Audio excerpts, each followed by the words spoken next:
My name is Jim Gamble, and I'm a puppeteer. I would like to welcome you today to my puppet workshop. Audiences, after seeing my puppet shows, are usually interested to know something more about puppets. So I'd like to spend a few moments with you and show you different kinds of puppets and give you some ideas about how you can make puppets yourselves.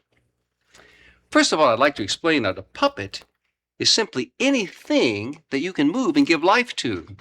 And it can be something as simple as just a school book. Here's a book puppet that I made by just using some rubber bands around half the pages like this, and the other half so that it will fit around your hand. And then with a bookmark in the middle and maybe a piece of paper with a face on it, you can have a book puppet. Hi. Well, what's the matter? Haven't you ever seen a book talk before? Well, this is one kind of puppet that's easy to make, and you don't have to destroy the book to make a book puppet. But there are other kinds of puppets too. One of the easiest to make is a finger puppet. And you can make a finger puppet out of any kind of shape that you like. This ball makes a nice finger puppet. You just drill a hole in it large enough for your finger, and you can make a nice little finger puppet like this. Well, what's the matter? Haven't you ever seen a ball-headed puppet before? Here's the end of a curtain rod. He kind of looks like the king. Oh, you're the king, huh? Yep, I am the king. But you don't have any clothes on. Ah! Well, if you want to give your puppet clothing, you can take a scarf or a piece of fabric and drape it over your hand like this, and then put your ball on the top of the hand, and you have a nice little ghost puppet. Oh, I see. You still don't have any clothes on, but you're nicely dressed.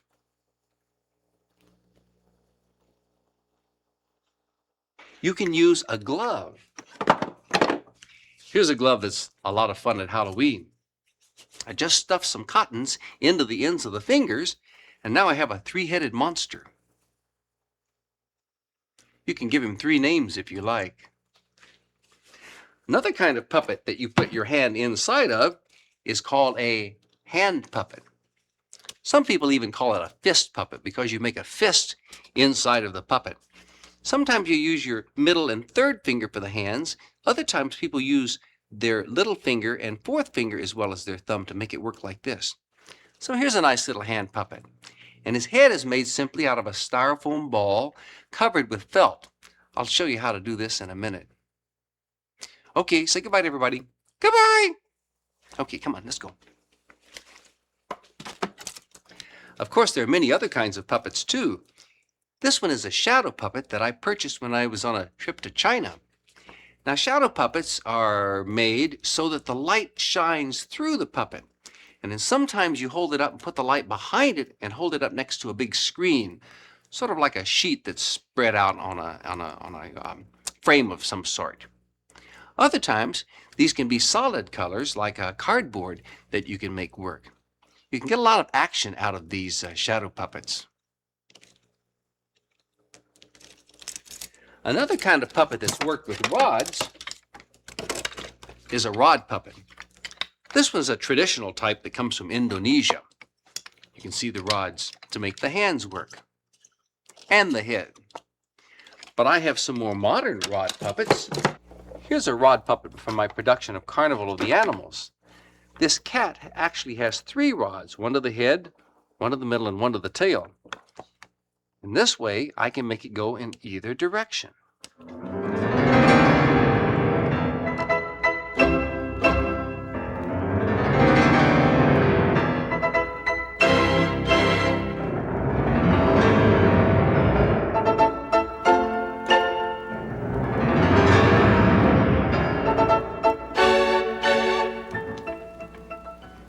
And another one here is a little starfish from the same show.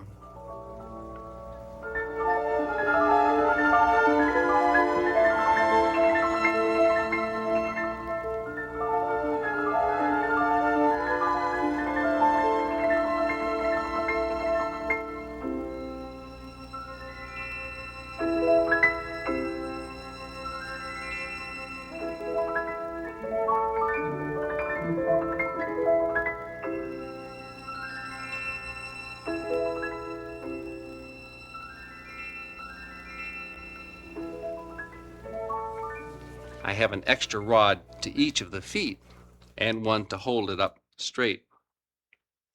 I'll show you how to make this as well in a moment. Now, the last kind of puppet that most people ask about is a marionette. And a marionette is also known as a string puppet. Either term is correct. To make a marionette like this, you need, of course, to make the legs and the arms and a body. For the arms and the legs of a marionette, I frequently use wooden dowels. Now, a dowel is a round piece of wood like a broom handle or a mop handle or a broomstick. What you do is you cut it straight through and then cut 2 notches so that when you put a piece of leather in the middle, it will hinge. But you only put the notch on one side so that it only hinges in one direction. You don't want your knee to go the other way, nor do you want your elbow to go backwards. So with the piece of leather in the center and the back side of this cut straight through and the notch on this side, you can make it bend in one direction. So to put the piece of leather in there and make it hold really well, I put some little nails in there as well as some glue to hold it. And that makes a nice arm like this. Or you can turn it all the way over and use it for a leg like this.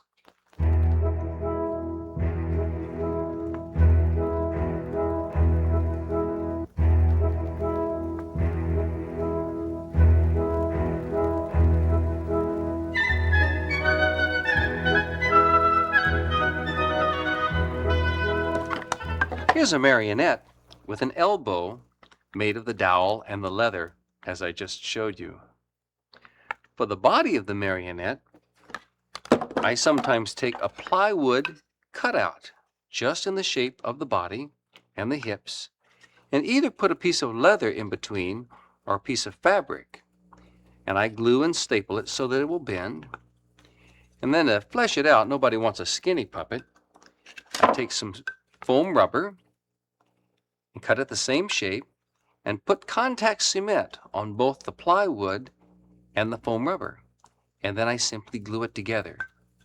Glue another piece on the back and the same as on the hips. And then with a pair of scissors, you start cutting away the part that you don't want, which leaves the body, which was hiding inside of the foam rubber all the time.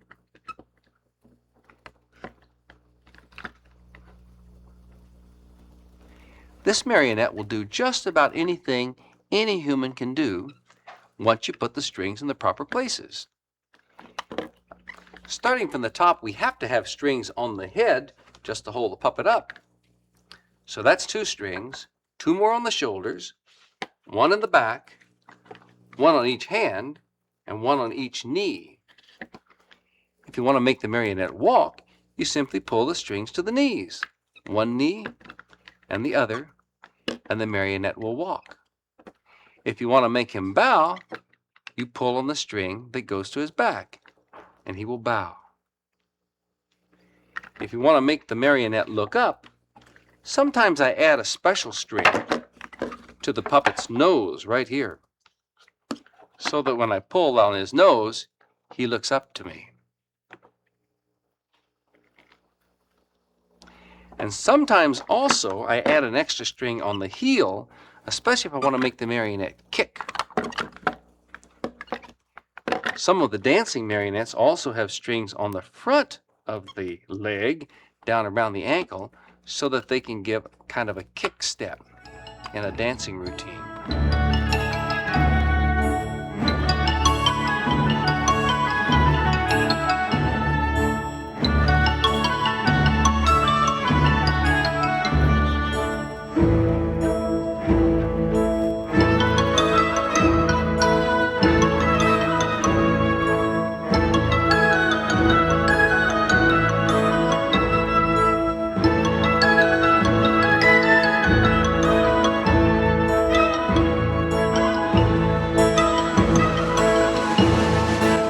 That's not all the strings that you sometimes use on a marionette, because if it's fairly complicated, you may want to add some more. For my production of Peer Gynt, here's Peer himself. And as you can see, on the inside of him, he has a body similar to this one. Here's his shoulders with two strings to the shoulders that go back to this part of the control. Here's a string on this hand I tie up to here, one on the other side to there, and two strings to the head so that he can tip his head forward or turn to the left or to the right. But since Pier also has movable eyes, I had to add some extra strings to make his eyes move. And then there's another string down to his jaw so that as I pull that, he can actually talk to you. For his knees, there is walking strings to the knee right there. But I also have added some other strings to his ankles so that he can do a little kick step.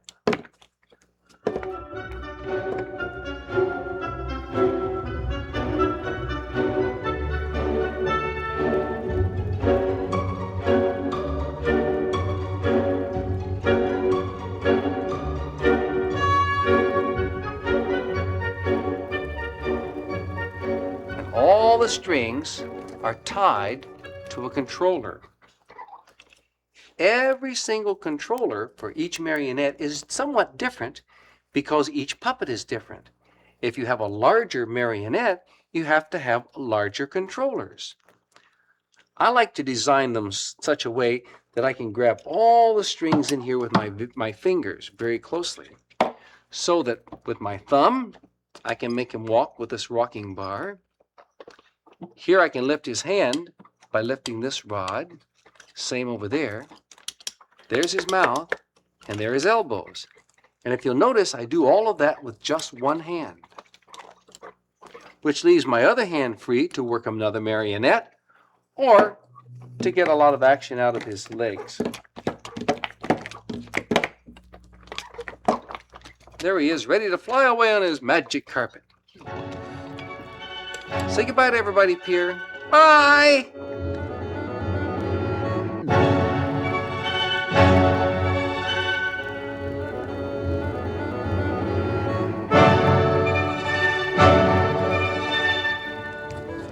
Here's Camille Sanson from our production of Carnival of the Animals.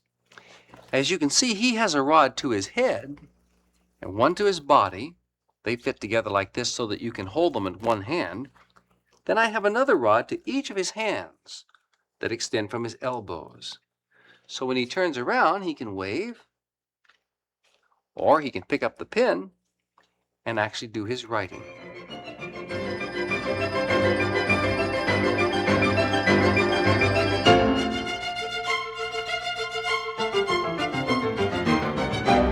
To make Camille walk, you just twist his body a little bit so that his feet are able to swing and look like he's walking. Take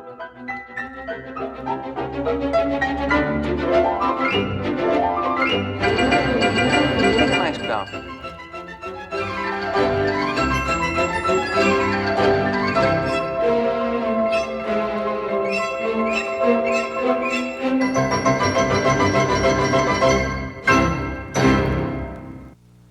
An easy way to make feet for a puppet is to take a styrofoam egg.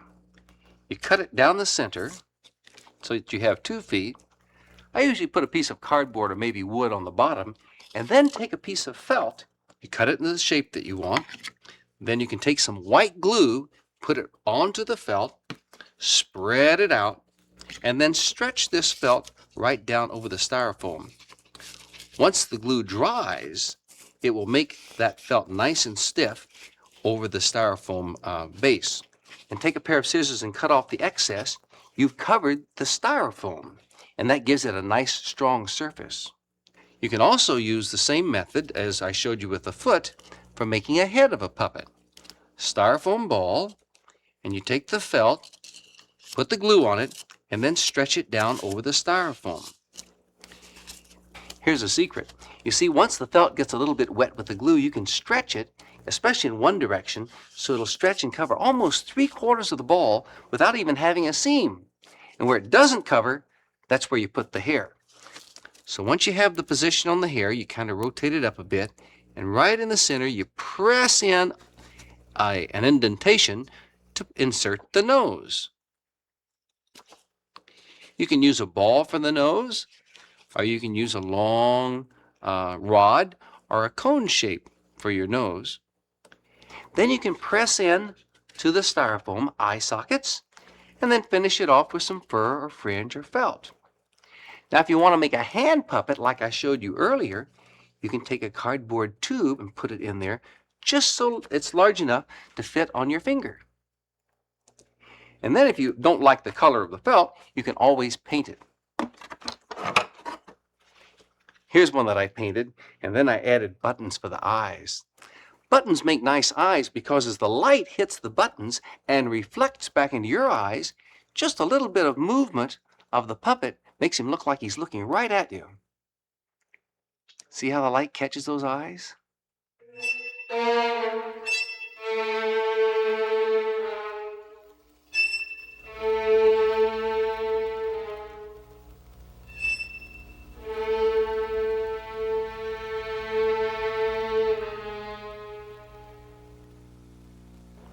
Then you can, of course, finish it with some fur or some fringe or even your own hair if you like.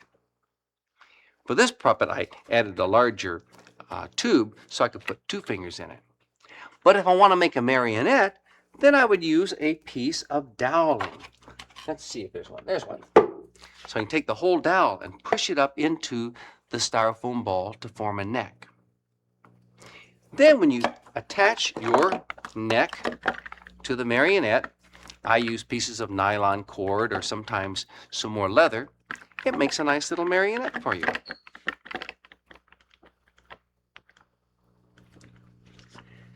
There are many other kinds of marionettes also. Here's one I made out of a scarf and a styrofoam ball on the inside, and then a pair of sunglasses just for fun.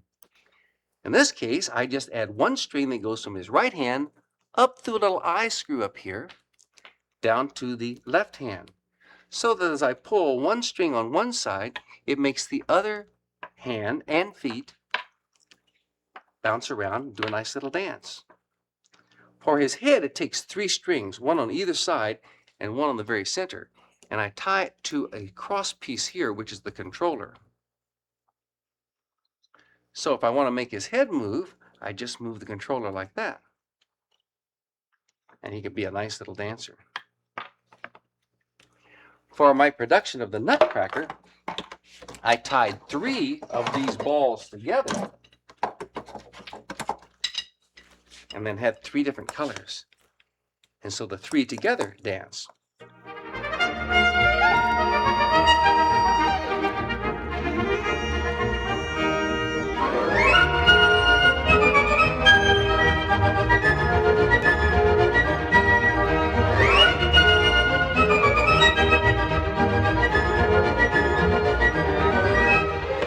My little starfish is fun, and this is an easy kind of rod puppet to make because all you need is a rod that goes into the back into the puppet itself.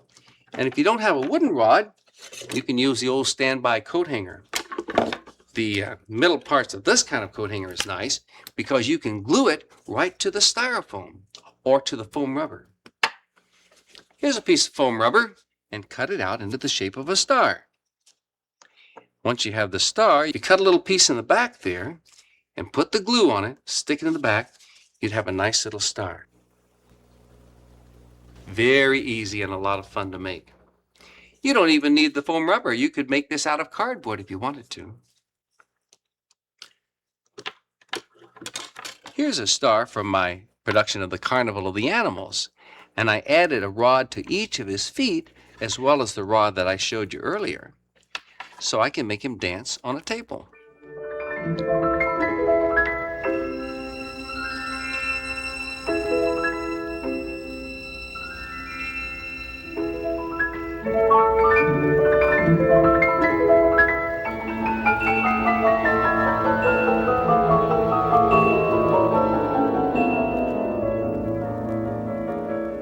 So now you know something about finger puppets, hand puppets, shadow puppets, rod puppets, and marionettes.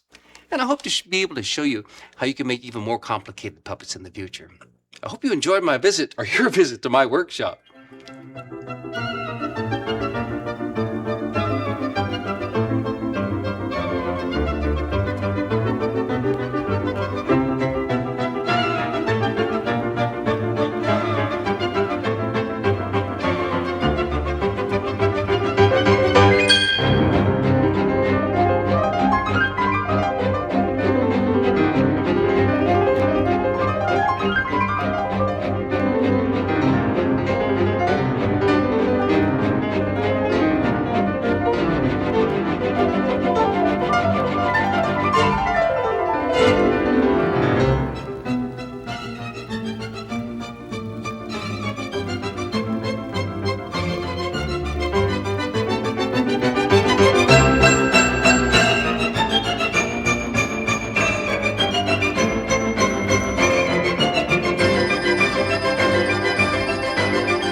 I hope you have enjoyed this program from our series, Musical Classics for Children.